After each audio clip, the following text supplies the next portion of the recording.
नमस्कार दोस्तों, वेलकम है आपका मेरे चैनल में।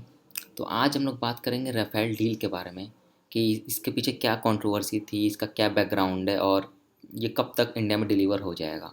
तो स्टार्ट करते हैं। ये सारी चीज़ स्टार्ट हुई थी 31 जनवरी 2012 से। On 31 January 2012 Indian air force chosen the Rafale aircraft for purchasing. तो ये एक MRCA जो कंपटीशन हेल्ड हुआ था, मीडियम रोल कॉम्बैक्ट एयरक्राफ्ट, जिसमें डिफरेंट एयरक्राफ्ट आए थे, अपना परफॉर्मेंस दिखाए थे। और इंडिया 126 एयरक्राफ्ट परचेस करने वाला था इस कंपटीशन के ज़रिए। इस कंपटीशन में जिससे सबसे ज़्यादा सेटिस्फैक्शन मिलेगा उस एयरक्राफ्ट को इंडिया परचेस करेगा। तो इसमें बहुत सारे अलग अलग एयरक्राफ्ट आए थे।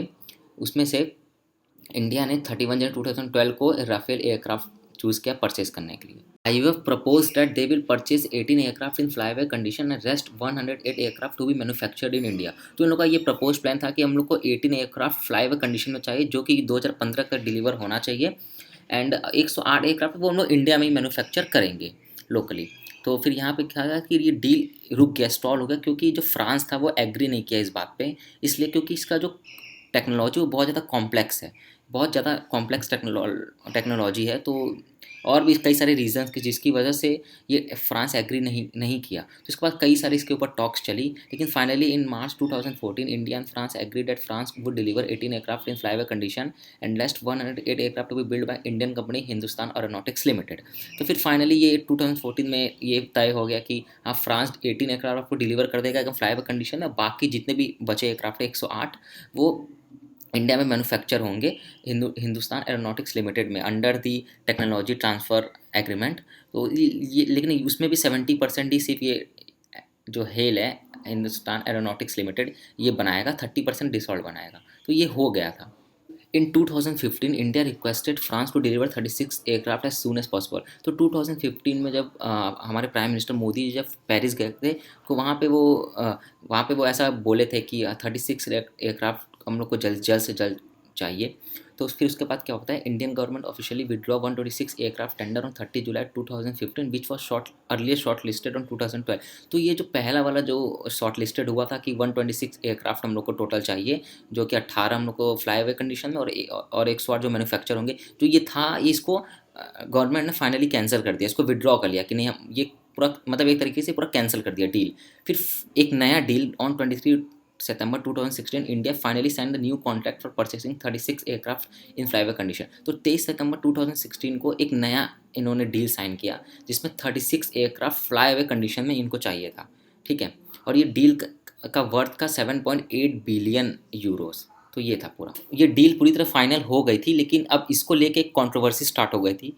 तो आइए जानते हैं क्या कंट्रोवर्सी हुई थी। Controversy, Rahul Gandhi raised an issue regarding Dassault partnership with Reliance defence. तो जो पहले 2012 में जो डील साइन हुई थी, तो उसके अंदर जो डसॉल्ट था उसकी पार्टनरशिप हेल के साथ थी, जो कि हिंदुस्तान एरोनॉटिक्स लिमिटेड, जो कि गवर्नमेंट की है। ठीक है, गवर्नमेंट की कंपनी है। लेकिन जब ये न्यू जो कॉन्ट्रैक्ट साइन हुआ 2016 में, तो उसमें क्या हुआ कि उसमें जो डसॉल्ट था उसकी पार्टनरशिप फिर रिलायंस डिफेंस के साथ हो गई, जो कि प्राइवेट कंपनी है। तो इससे राहुल गांधी को प्रॉब्लम थी, उन्होंने एलिगेशंस लगाया, उन्होंने इशू उठाया। Rahul Gandhi spokesperson questioned that there was an increase in per aircraft price from 7.1 billion to 16 billion. तो जो मनीष तिवारी थे, जो कि राहुल गांधी के स्पोक पर्सन थे, उन्होंने ये एलिगेशंस लगाया कि ये जो एयरक्राफ्ट के प्राइस है ये एक्सकेलेट हो गए हैं, ये बढ़ गए हैं, इंक्रीज हो गए हैं, 7.15 से 16 हो गए हैं। तो इनका ऐसा कहना था ये मनीष तिवारी जी का। कि उसके अलावा उसके बाद कांग्रेस का ये भी कहना था, जो अपोजिशन पार्टी है कांग्रेस, उनका ये भी कहना था कि जो प्रोक्योरमेंट प्रोसीजर उसको भी बाईपास कर दिया गया। मतलब जो प्रोक्योरमेंट जो खरीदने के लिए एयरक्राफ्ट को जो लीगल एडवाइस लिया जाता है, जो फाइनेंशियल एडवाइस लिया जाता है, वो सब चीज़ें मतलब कुछ नहीं, मतलब डायरेक्ट खाली जाकर खरीद लिया गया। तो ये एक तरह से करप्शन का, इन्होंने करप्शन का साफ साफ बोल रहे थे कि करप्शन का केस है, आप बहुत ज़्यादा करप्शन इसमें की, गवर्नमेंट इसमें पैसा खा रही है, इन लोग का ऐसा एलिगेशंस था। A PIL was filed in Supreme Court to investigate into the procurement decision and cost of 36 Rafales। तो फिर यहाँ पे सुप्रीम कोर्ट में ये केस चला गया, वहाँ पे PIL फाइल कर दिया गया कि आप एक इंडिपेंडेंट टीम बना के इन्वेस्टिगेट करिए कि यहाँ प्रोक्योरमेंट जो उसका प्रोसीजर था वो सही से हुआ है कि नहीं, और जो कॉस्ट है उसको भी देखिए कि सही सा कॉस्ट है कि नहीं, क्या कैसा कॉस्ट है, बहुत ज़्यादा तो नहीं है।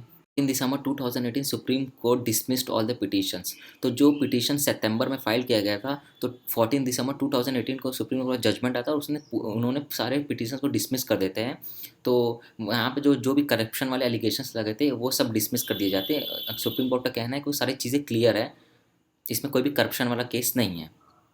The final judgment was delivered on 14 November 2019, in which Supreme Court upheld a previous judgment which was taken on 14 December 2018। तो जब इनका जजमेंट आया तो उसके बाद फिर बहुत सारी चीज़ें बहुत सारे लोगों ने इस पर क्वेश्चंस उठाया, तो उसके पास बहुत सारी कंट्रोवर्सी फिर हुई। लेकिन फिर 14 नवंबर को अगेन सुप्रीम कोर्ट ने अपने डिसीजन उसी अपने प्रीवियस डिसीजन कायम रहे। उन्होंने कहा कि जो मैंने डिसीजन पहले लिया था उसी को उन्होंने अपहेल्ड किया।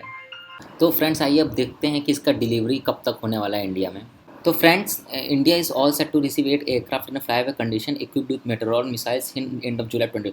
तो अभी हम लोग की इस जुलाई के एंड तक हम लोग की 8 एयरक्राफ्ट डिलीवर होने की संभावना है। 8 एयरक्राफ्ट डिलीवर हो जाएगा और बाकी जो एयरक्राफ्ट है वो 2023 तक एक्सपेक्टेड है कि वो डिलीवर हो जाएगा सारे aircraft. So friends, thank you for watching. Please do like, share and subscribe my channel. Bye bye. Take care.